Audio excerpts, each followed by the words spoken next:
Hi, நான் தான் Prakash. Welcome to world.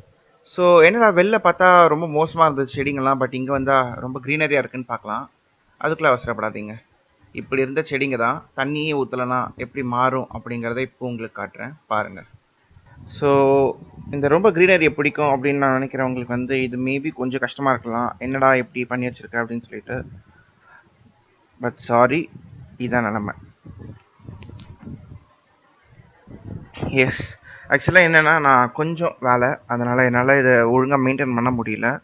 So ஒரு மாதமாக சரியாக தண்ணி ஊற்றுறது, அதை பராமரிக்கிறதுன்னு முடியல. அண்ட் ரிசல்ட்டு இதுதான் பிரச்சனை. ஸோ வெயில் காலம் வேறு, அதனால் ஒரு நாளைக்கு 1-2 வாட்டி தண்ணி ஊற்றணும். அதுக்கு அதிகமாக உரம் போட வேண்டியது இருக்கும்.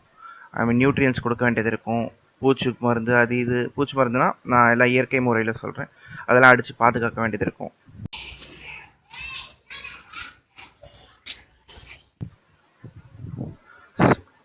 ஸோ இப்போ நீங்கள் பார்க்குறது ஒரு வெண்டைக்காய் காட்டுறேன். இது எல்லாமே வெண்டைக்காய் ரொம்ப முத்திருச்சு. பட் இதில் வர விதைகளை நம்ம யூஸ் பண்ணிக்கலாம் லேட்டராக. இதில் இருக்கிற விதையை நம்ம யூஸ் பண்ணிக்கலாம்.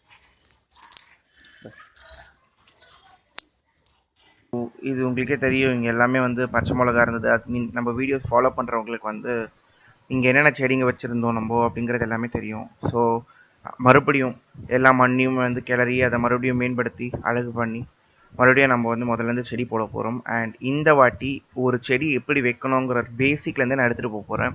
ஸோ ஒரு கெட்டதுலேயே ஒரு நல்லதுங்கிற மாதிரி இது நடந்ததுனால நம்ம ஆரம்பத்துலேருந்து டெரஸ் கார்டனிங் எப்படி பண்ணுறது அப்படிங்கிறத நம்ம எடுத்துகிட்டு போக போகிறோம்.